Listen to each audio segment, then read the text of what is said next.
My sisters and brothers, I greet you all with the love and peace of the Lord, and I invite you to meditate together with me on the holy word of God of 2nd July 2020.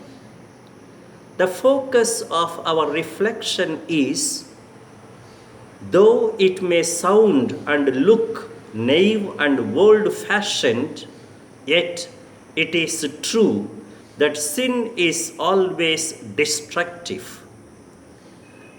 And in the gospel, Jesus heals a paralytic, and it looks strange and interesting that in this act of physical healing, he pronounces the words of forgiving, saying, "Your sins are forgiven." And this has wider implications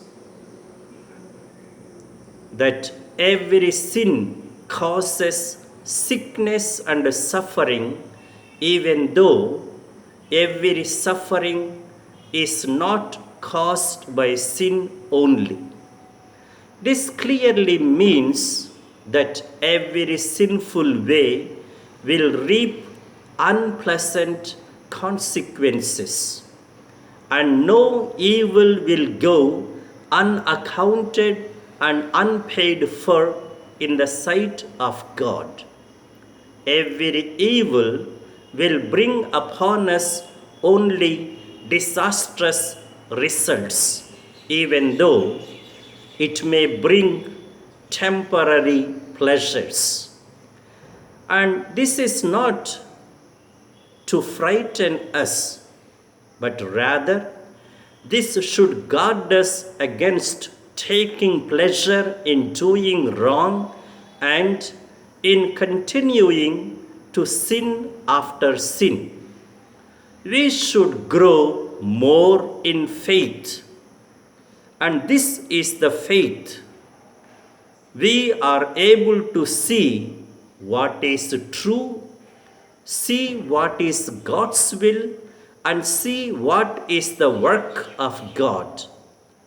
Like Amaziah in the first reading, we cannot distort the truth of God's will for the sake of pleasing the people, or like the Pharisees and the scribes in the gospel, we cannot reject the truth of God's grace and power because of jealousy and obstinacy.